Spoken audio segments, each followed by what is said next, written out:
So the big thing is this rework is not about suddenly changing the game. The rework is about giving, you know, each class a myriad of options to choose from, so that it's not just, you know, there's only one choice of options and you've solved it. Because inevitably there are going to be people that just do the math on this and they figure out, oh, this is the optimal one. I don't have to think about this anymore. Done. So if you look at the carrier stuff, first thing I'm going to point out is the tree over on the side. This is all like a fighter kind of buffing tree. So this is really just completely a support line. You have an additional patrol radius, so they'll spin a little longer or a little larger. This is different. The time it takes to start attacking hostile aircraft is reduced, but the arrival time is longer and the action time of the consumable is less. So rather than hopping into a patrol section or a little like guarded area and then having that 2 to 3 seconds before it latches, it's going to latch really quick. It'll take a little while before it quote unquote arrives. So rather than having that 5 seconds to come down, spin around and establish itself, it'll be more like 7.5 seconds. But when something enters into that patrol area, there is an immediate response, which is useful because right now that lingering amount of time, actually there are ways to defeat it and play around it, which does kind of suck. Then we've got an additional consumable of patrol fighters or interceptants. Now this, while this is a support concept, while this is, you know, fighter stuff, this is actually really powerful. It's powerful if you're using it for spotting. For instance, if you're a CV in a 1 destroyer game, or, you know, there are 2 or 3 destroyers and they've died.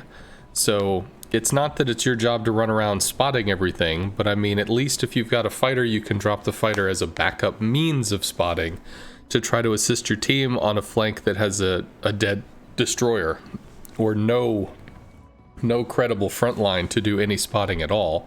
I mean, realistically, if all you do is sit there and fly in a circle for like the next 5 minutes, the carrier is designed to address issues and influence the map, not spin in a circle doing some spotting stuff. So that'll at least give you some versatility. So this specific talent could be used in a variety of different builds, not just like this whole interceptor line thing. And then lastly, you change the fighters into interceptors, which means they cannot be shot down by enemy fighters. They don't spot, but they do gain an increased patrol radius. So you can actually increase it by 20%, which is pretty big, especially at tier 8 if you have an Enterprise. So the Enterprise has especially large fighter consumable, which that would just make it oppressively, stupidly large. But as far as the base stuff, there's engine boost, and engine boost. Well, we already have last gas, so we already know about that. We already have plus 10% engine boost. So, I mean, this is not different. There is a little bit of a change here in that you can refresh the cooldown on your engine boost consumable faster. As there's not a way to get more of them, as in like, you know, double the amount of engine boost consumables you have or something of that nature. The 20% is nice, but I think this is going to be almost never used.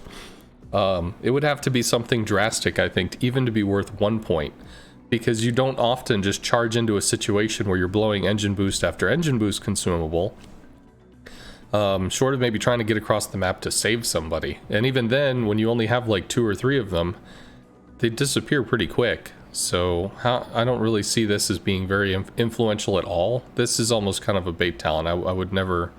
I cannot think of a reason why I would want to use this. Then we have aircraft mechanic. This is the more of the more faster, healthier, stealthier. So this one's definitely going to be big.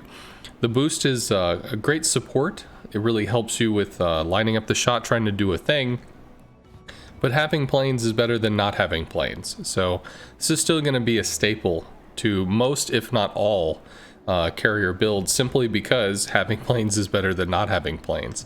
And then this double trouble thing, which is kind of awkwardly named because you don't just have one plane that goes off and does the defensive fighter thing. It's like 3 or 4 or whatever.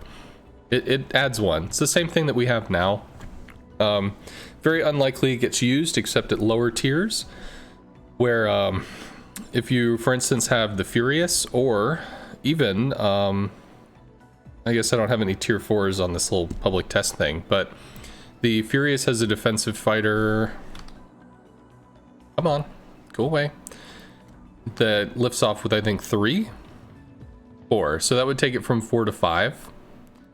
And then if we go even lower down to tier 3, or sorry, tier 4, that's going to have probably 2 or 3 maybe? Also 4, really? So maybe they buffed this. I'm not sure if this is actually correct on the on live, so this may actually be different. But it would take it from 4 to 5, which frankly would dumpster any attack at that tier. So go back to the little Lexington dude. So more is still going to be a staple. So we can go ahead and just pick that now, and that'll unlock the second tree. Reduced torpedo arming distance. On the one hand, it's you drop 10% closer to your arming point. So you drop 10% closer to your enemy. So in a way, it's more accurate. You don't have to lead as much. If somebody's using islands, there's a little less space between when you shoot it and it arms. But outside of edge cases where somebody is hiding between islands and there's just not enough time for it to arm or something of that nature, yes, this drops closer. Yes, this means it. I mean, the torpedo has, if it takes 3 seconds to get somewhere, then it's 2.7 seconds. So there's less reaction time for your target. But it is 10%. And depending on how you want to do it, I mean, ideally, aim should account for this. You shouldn't have to use this. So these are conditional points. This is something that can boost up your aim, but you shouldn't have to rely on. This is kind of a crutch talent. That being said, if you have something where the torpedo damage is kind of mandatory, like it's a big part of the kit. The Graf Zeppelin, torpedo damage is a big part of the kit. The British line, torpedo damage is a big part of the kit. Like the Ark Royal, Japanese, the torpedo damage is a big part of the kit. You might want to invest in this just because, I mean, still, 3-second lead, 2.5-second lead, you know? Thank you very much for the 2 months, Zeolusen. If you can guarantee that it's going to hit, I mean, maybe it's worth it in that sense, because guaranteed damage is better than, you know, possible damage. Still, I wouldn't lean on this heavily because I do think it's more of a crutch talent, but it is more accuracy. Do what you will. Swift Fish, more torpedo speed. This will not completely counteract this, although this increases the arming distance by 5% over what it would have otherwise been, because the torps take X amount of time to arm. So 2 seconds or 3 seconds or whatever they do when they travel, the faster the torps go, the longer that arming distance is. This will counteract it, but that's still 4 points that you can invest in torpedoes out of a possibly 21 point commander. 4 points is not small. Squadron speed, I will always choose speed, because speed is map influence, speed is response time, speed is the ability to get through AA, speed is all sorts of everything. Speed is life. So more faster, still going to be looking at this as pretty much a mandatory talent. Going over, we have Repair Specialist, which is going to increase the repair duration. So basically the repair does 10% of total health of your planes in 5 different ticks over 5 seconds, which amounts to 50% of whatever the total health of your current planes are. If you have 12 planes, that means it's worth 6. If you have 10, it's worth 5. If you have 2, it's worth 1. Getting an additional repair charge is huge, especially on the German line, where you have heals on the bombs and the torps. This is really big. So I could absolutely see this happening with the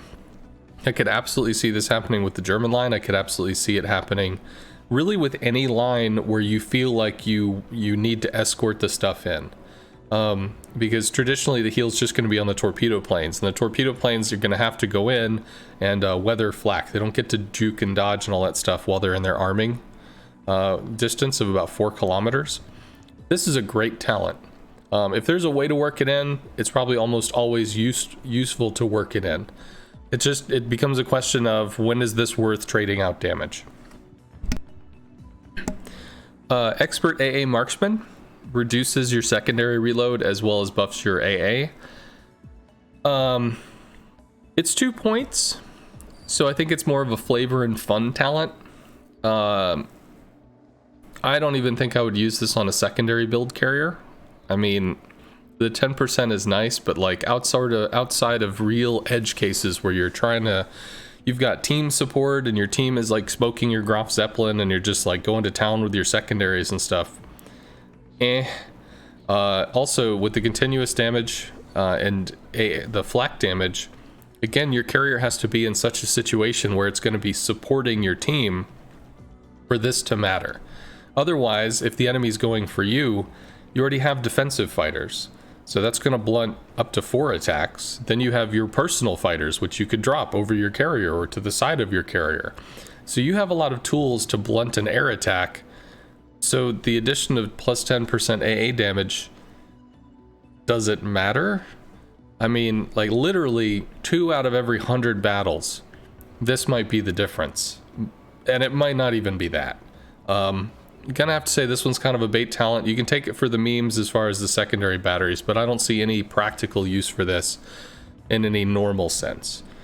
Because we've already addressed this earlier, I'm not going to continue talking about that. We'll just go on the main line. So we have sight stab, which has been nerfed.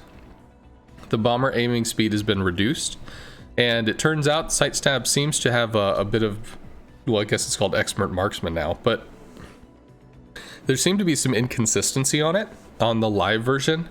I saw one of our viewers had posted kind of a Reddit thread where they'd gone through and tested how sight stab interacted with the different carriers, and it did not look like it was a 7.5% difference in all cases.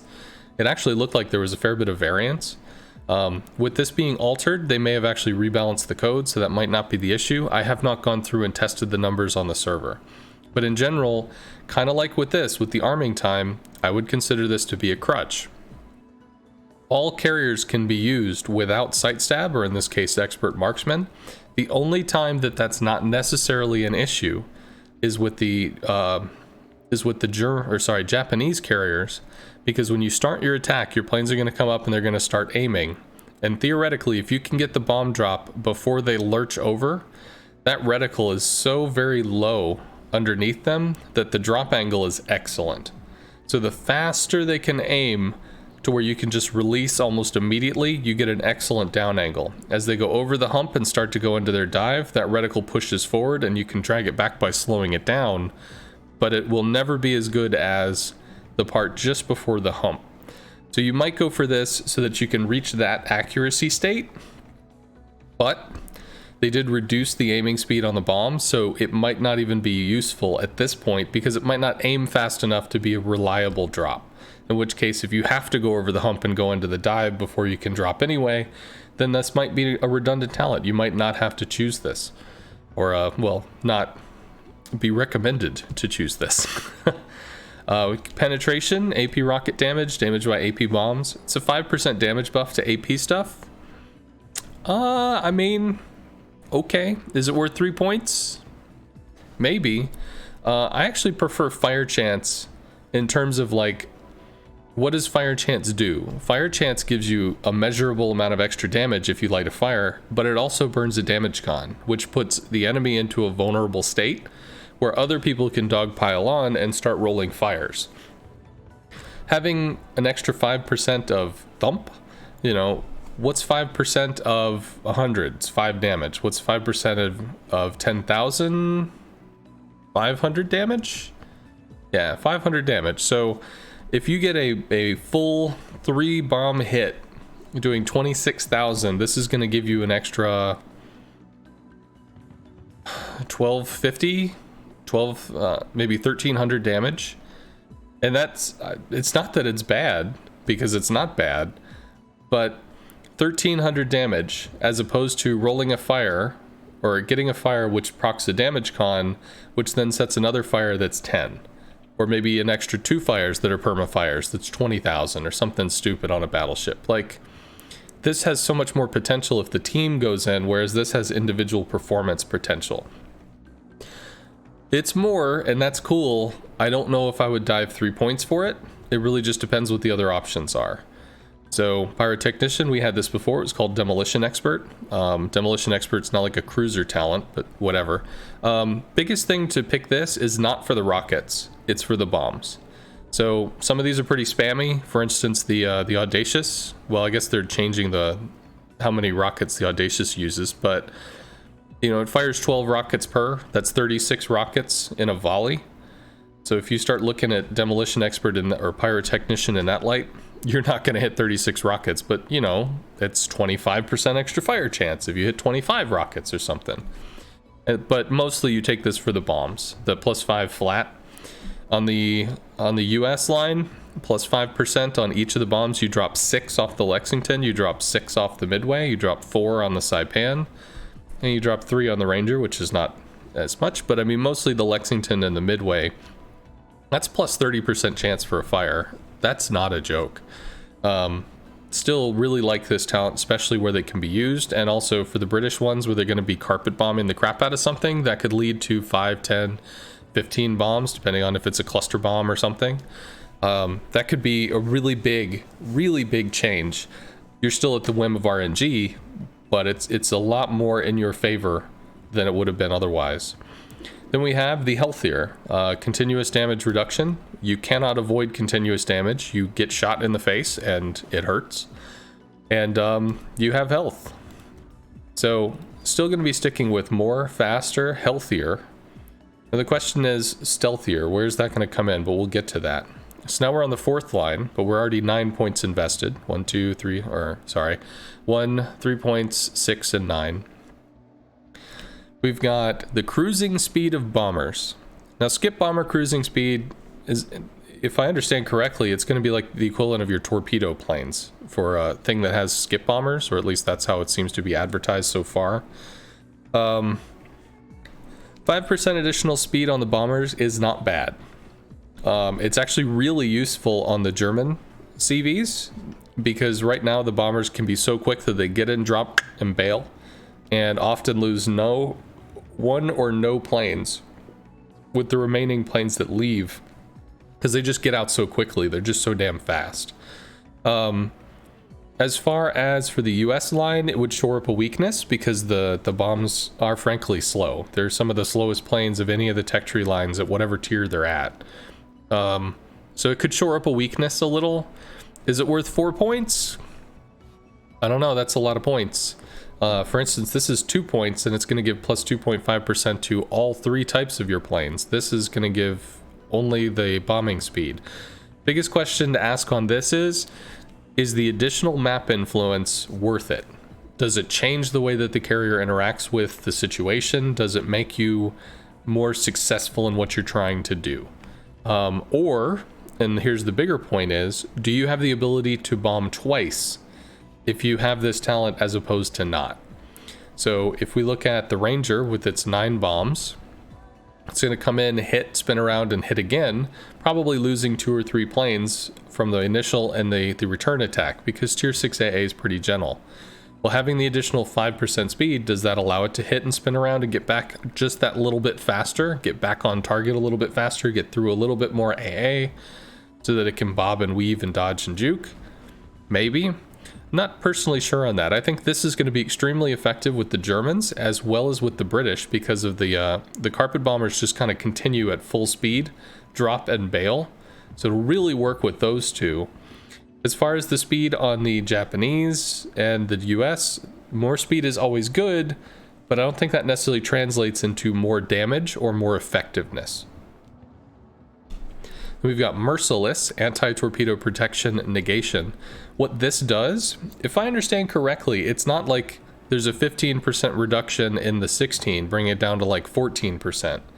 I think this is actually just, this 16 becomes 1%. It's just a flat reduction. So what that means is if you've got a situation where you're relying on torps and those torps hit, they are going to hurt. Well, I mean,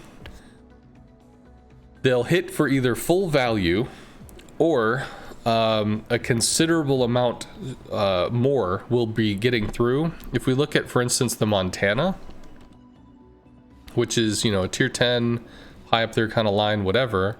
But if we look at the Montana, Its torpedo protection's 37%. Well, you pull 15% off there. As far as the damage you've lost from the attack, you've gotten almost half of it back again.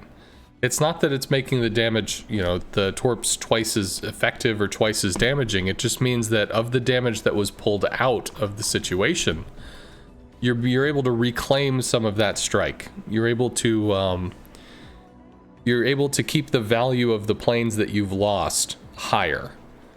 So looking at this, where we've got +5 damage, or, you know, like the additional fire chance, whenever you go in, you're going to lose 1, 2, 3, 4 planes, whatever, trying to get to the strike. And then you strike and maybe one of those planes dies too. What this will do is to make every torpedo that you land mean that plane mattered that much more, because you only get a certain number of resources. You might only have 20 torpedo planes or 30 torpedo planes. And this theoretically means that each one of them that is going to go out there is going to go that much further. So that 20 torpedo planes might translate into 50,000 damage, but with this, it might end up being like 60. So this more translates into, does this give you kill pressure, or does this give you kill pressure? This is going to be the same as, it's going to talk about kill pressure in terms of the Ark Royal with the triple torps. It's going to talk about kill pressure in terms of really any of the British torps, or the Shikoku being able to just ring bow ties across a battleship or something, because that's primarily where this is going to cut in. But the other big thing to remember about this is that cruisers have very little torpedo protection in general. So if you're able to land a torp on a cruiser, it's going to hit potentially for full value. Cruisers have the ability to dodge quite a bit in the way of torpedoes, but if you hit, it's going to hurt. I do like this talent, especially on the Japanese line, because the Japanese is going to rely heavily on torps. On the British line, because they are also going to rely heavily on torps, the Ark Royal being an excellent example for that. Questions come out about, do you do it with the German? Do you do it with the US? The Ranger is pretty rocking with its torps. The Lexington is also pretty responsive, but the Midway, as much as that 30,000, you know, upfront broadside is, it's also hard to land. If you can land it, if that's a tool that you have in your toolkit, then that's absolutely going to be something that's pretty damn nasty. So, yeehaw. But before you go to this, you have to question, how many torps do I expect to land? And do I need to land torps to succeed? Because as a 4-point talent, it's going to be a point sponge. We have Close Quarters Expert, increased secondary range, and dispersion as well. So, I mean, that's just going to be the Graf Zeppelin or maybe the German stuff. There's nothing else that's going to be looking at this. It's really more for a fun talent. It's nothing that you would expect to use outside of, you know, trying to use the German carriers in an aggressive manner. This is just, it's fun. Use it if you want, it's fun. Might be used in like clan brawls or something where it's 3v3 and you can bring a carrier, because you'll use the carrier for secondary memes. But otherwise, meh. At least it's not an 8 points, you know, 4 points to increase the range and then 4 points to increase the accuracy. At least it was firmed up into 4. So that's actually pretty generous in terms of how you can use it compared to what it used to be. But you still have to, like, am I going to use it? Could use it for the, I don't know. Anyway, with the addition of other stuff, in the current live version, when I run the Parzival, when I run the Richthofen, I do have AFT for additional secondary range. It doesn't have the bonus accuracy, but I don't need anything else. But now with the option to increase or reduce the torpedo protection, so the very accurate torpedoes of the German line would hit for full value. That's pretty nice. To be able to buff the bombers so they can zip in a little faster and get out. Maybe you lose one less plane because of this.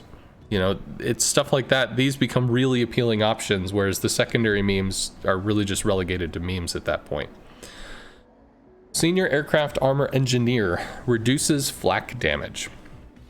You'll hear on the forums that all, you know, CVs never hit flak. They never touch flak. The best players, it's completely worthless. It doesn't do anything. It's bullshit. It's a lie.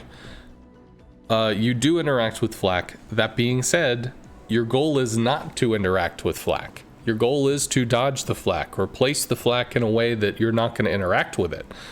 You'll still end up getting nipped with it at some points, or sometimes you'll have to take a hard strike and there's just too many damn ships and the flak pops out of nowhere. It's gonna happen. This, you have to consider, what are you using?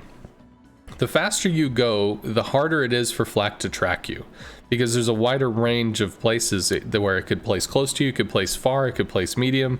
If you're in a slower plane, like the midway torpedo planes or whatever, as you're coming in and you're going down to the water, your variance in speed is pretty minute, because they're not very fast. So the flak can actually hit you pretty consistently depending on when you start, and especially if there's another ship that's assisting the ship that you're attacking, because the one you're attacking, you might be too close for it to shoot flak, but the other one is. And in situations like that, this could absolutely matter. So if you're going to buff your torps, if you're going to be looking at the torp line, if you're going to be looking here, and you are not using high velocity strikes off of the Japanese line, high velocity strikes off of the German line, you're going to have flak interactions. You are going to. So this is probably going to be looking toward buffing British lines, maybe the US lines, because as the torps come in, they're fairly slow, they're probably going to get nipped. Might not kill them outright. If there's defensive fire, it might kill them outright, because defensive fire buffs flak very aggressively. But this, to an extent, feels like a crutch talent, but in a competitive situation, if you eat bad flak, and that leads to a loss of resources that was far and away more than you factored in when you came in. If you lost 6 planes to flak and the enemy CV did not, and both CVs are equal, the enemy CV now has more resources than you. So it might actually be worth taking as a preventative measure to try to mitigate, swings. Because suddenly getting nailed by a flak cloud can cause a large resource swing between two carriers, and if that's in a competitive situation, that can absolutely be a problem. And then lastly, we have stealthier, which has gotten changed. So the ship's detection goes down, not the planes. So instead of having instead of picking this and having your planes go down to 9 kilometers or 6.7 in the case of Japanese torpedo planes, that shit's gone. Poof. He's out of here, man. So this will reduce your hull detection, but it's going to cause the planes returning to be slower. So you're going to have to rotate squadrons more.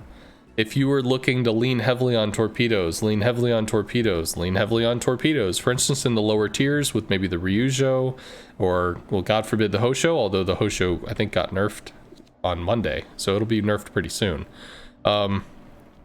If you were looking to kind of lean heavily on a single armament type, this is not a talent for you.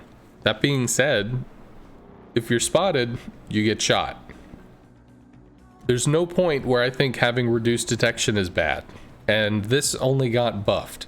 There is a bit of a trade-off, which is actually fine. It's perfectly okay to have something that's very strong have a trade-off, and it does. The air squadrons return slower. But not having this, having a damn near 15 kilometer detection, I still think it's problematic. Can you play around it? Sure, but when you're positioning on the map, unless you're trying to hide behind an island or take a really aggressive position, you're open water. So obviously planes could come over and light you. That's always something that the enemy CV could do. So having this isn't going to alter your aerial detection to any meaningful extent, because if the CV wants to go light you, they probably can. What it does is change your detectability on the surface, and you can factor this in. So if your carrier is situated where your surface detection line is about a grid square away from the enemy front, then picking this means you travel 2.2 less kilometers every single strike. Every single strike. So if you strike 10 or 20 times in a game, that's the equivalent of flying 22 or 26 kilometers over the course of the game. That's a minute, potentially a minute 15. I mean, the more speed means you get places faster. More conceal means you can also get places faster if you position aggressively to where you're trying to be at the front line. This is still a remarkably wonderful talent. And while you're going to have the returning air squadrons come slower, it's an excellent talent. I'm gonna go ahead and pick that for the Lexington. So we have more, faster, healthier, stealthier. That has not changed. The real question is, what comes next? This is a 13-point build, so we're gonna have 8 points left to deal with. So if we're looking at the Japanese line, we know we're gonna lean heavily on torps. So we're gonna be taking Merciless. We're gonna have 4 more points after that. Japanese has a lot of heals. It would be cool to have this, but I don't think we need it. We could double down on this whole like torp accuracy gimmick. We could do that. As far as making the bomb speed, I think that would be prohibitive. You're not going to care about the fire. Expert marksman would be nice, but because the bomb got reduced, I don't know if I can pick this. So I'd start looking at, you could go hard on the torp talents because you've gone in on this. You might as well go in on there. So that could be where the 8 points go. You could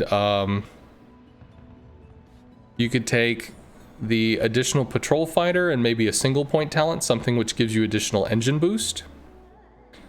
Or, well, I don't think you go for the heal, because there's like 2 minutes per, and you have what, 4 of them, right? I think you get like 4 starting at the Shikaku anyway. What the hell? It went away. I don't know why it went away. I am not seeing... Oh, it's like specific now. Cute. Yeah, you get 4. And they have a 2-minute cooldown, so you go up to 5. So I don't know necessarily if that would be something that's required. This is going to be a huge German talent, though. So probably for the Japanese, it'd be this and double down. Or maybe this, get last gasp and engine boost, and you could pick your choice of which torp talent you prefer, either the reduced arming distance or faster. Frankly, they're fast enough, so you'd probably just go with reduced arming distance. For the US line, I'm gonna love pyrotechnician all day, or all day every day, because of the increased bomb fire chance. The ability to cripple a target where the fire gets stuck or they burn a damage con and then everybody else can dogpile on is huge. And that's going to leave you with 5 points remaining. So you could take 2 points here and then have, what is it? Another 3 points left. Not really going to be interested on anything in the middle lines here. So you could do a close drop, because again, this is going to translate to accuracy. More speed just means the same speed like at a longer lockout time. This is technically more accurate, so you could do that if you wanted, and then maybe throw 1 point into boost. Or you could go with the additional patrol fighter for more spotting.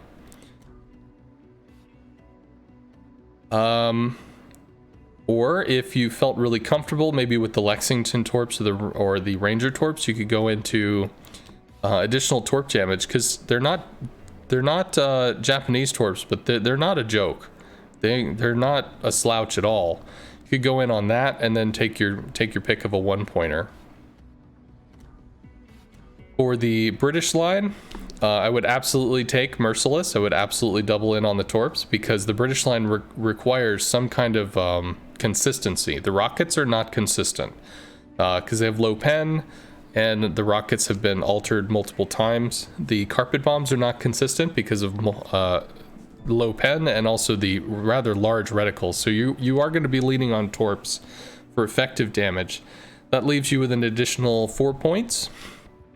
Probably going to end up going in pyrotechnician and then just have your choice of a boost talent, because you can double down on the carpet bombs so that what you hit is going to give you more chances at fires. Plus it's got a lot of rockets for spam, so it interacts really well with pyrotechnician. If you did not want to go for that, if you wanted to instead buff the torps, you could take maybe the bonus heal, because there's only 3 heals I think on the British line. And obviously for the Arc Royal, for the Furies, for the tier 6 and stuff, there isn't a heal to begin with. So you could instead go down doubling in on the torps, or pick one of the 2 and take some additional boost options. As far as having additional speed on the bombs, I just don't see it as being a big deal. The bombs don't need a survivability buff. Not that it wouldn't be nice to have, but I just don't think they need it. You could probably use it for the Arc Royal just because those planes are cripplingly slow. But even there, I mean, it's a fully functional carrier. It doesn't require this. And let's see. Then we've got the German. German's going to be the last line. So for the German line, I would absolutely take Repair Specialist without a doubt, because this is going to affect not just the bombs but also the torps. So that's you starting off with you're starting off with 3 heals on each of them. That just gives you another one which lasts into the late game. If you're able to get through, if you're able to save your resources throughout the entirety of the match and actually get good value out of this, because you're coming out with 9 planes or 12 planes or however many planes, I mean, you're getting a sizable heal, plus the action time is buffed by 10%, so 0.5 seconds or whatever, which means you're getting not only an additional heal consumable, but even more healing out of what you bring. If you pair this up with the Squadron Consumable mod, it becomes really aggressive at 8.25 seconds, I think it is, which is basically 82.5% health more if you use a health flag. I mean, it's a shitload of healing once every 3 minutes. So that's probably a lock. That's going to leave you with 6 points left. The torp, the torps on the German line are low damage, but they are very consistent. If you find that you lean on the torps a lot, you could definitely go for the consistency here. I don't think you'll get a huge reward out of doing it, but you could. You could double down on the speed to try to help with the bombs. To get in, to get out all the faster, but frankly this 2-point talent right here is going to give you almost all the time you need to be able to get in, as long as you're attacked during a heal window. In between heal windows, this speed is going to be extremely important because it gets you in and out faster, but so I guess the big question is, do you go for the additional damage, for the additional alpha? I guess if it was a choice between these two, I'd probably pick the alpha first, and that would leave us with 3 points, which you could use either for a fighter consumable or for bonus fighter consumables, just because this is going to be generally useful, or if you took the extra damage, I think you just have to take this because it's so effing good. What would that give you? Probably the fighter consumable gives you the most versatility. I would say that gives you the most versatility. Otherwise, you'd be picking engine boost talents. The cycle time on the engine on this is probably the most relevant for the German line, because the German rocket planes have a faster cycle, or they have more engine boost charges. They have 3 instead of 2. And if you were to try to rocket something and then come right back out and rocket again, theoretically with the 20% reload time difference, you might have the engine boost back up rather than having to loiter. So you could just invest heavily in the 3 points if you went with this. If you go for this, then you only have 2 points left. In which case, none of this stuff stands alone very well.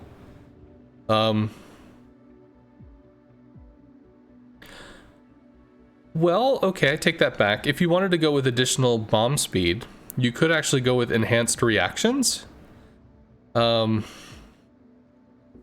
Especially if you went consumable in slot 5 for 50% additional time.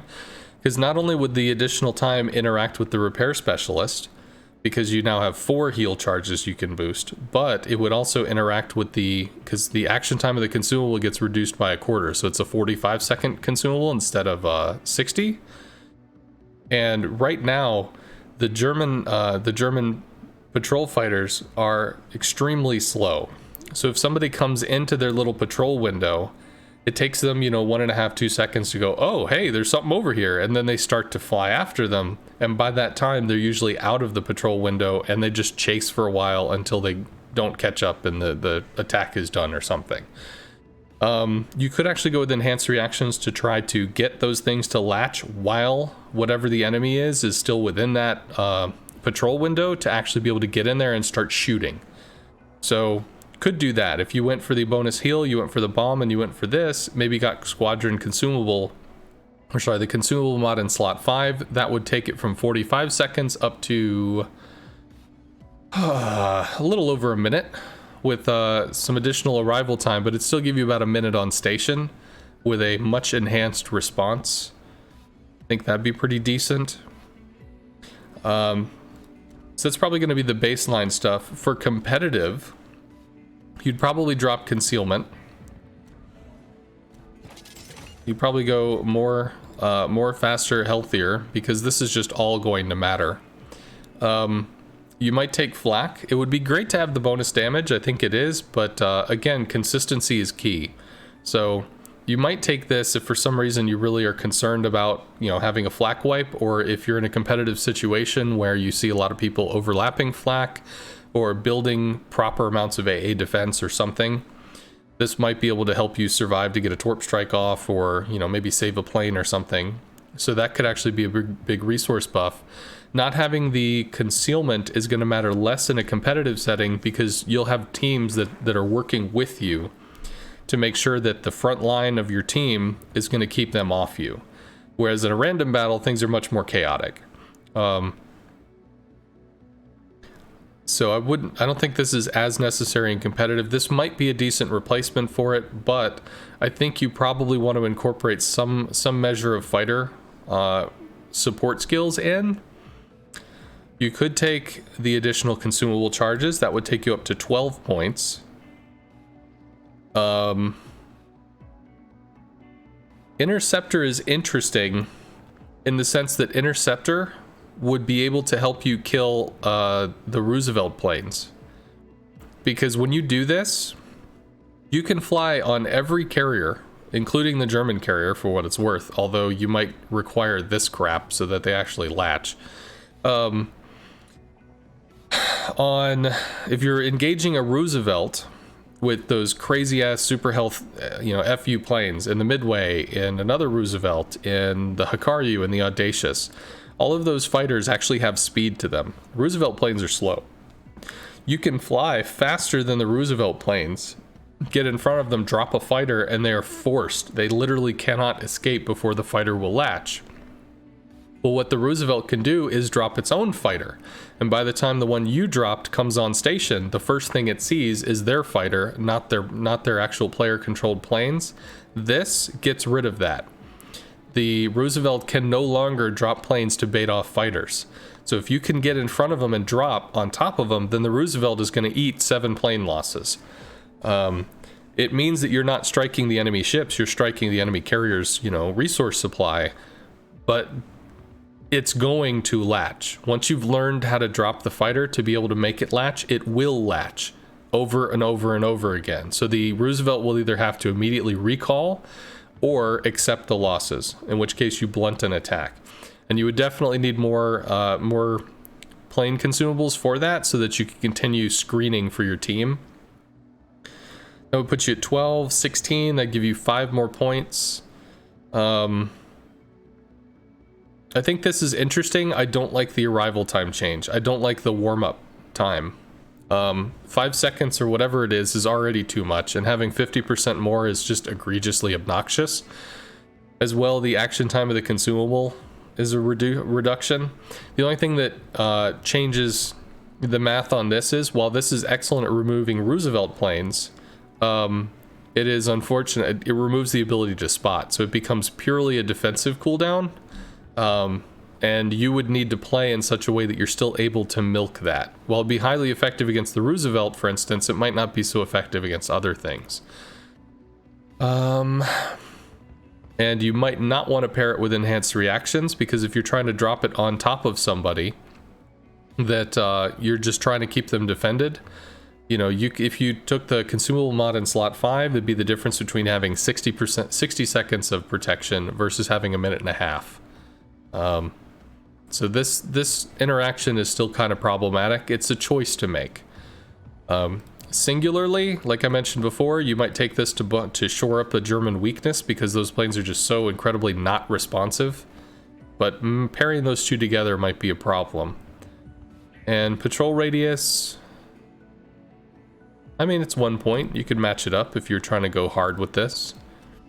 So theoretically, if that's 5 points in a competitive build and you had 8 left, you might go for fire chance if you had some kind of, you know, you're trying to roll fires with people. When we were in the Venezia meta, Venezias can't light fires, so this really wasn't useful.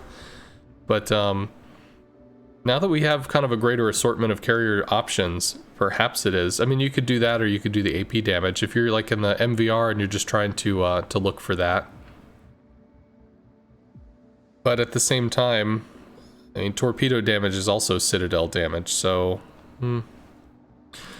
But core takeaway from all of this is that there's a lot of options now.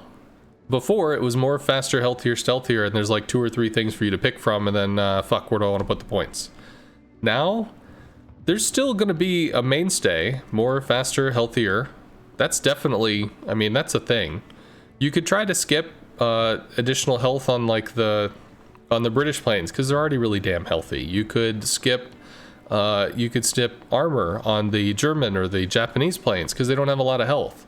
I mean, you could do that if you wanted to and try to see where you could fish those points around, but in general, planes get shot out of the sky. They just fucking do. People may say AA does not work. They are not correct. AA does work. It shoots shit down.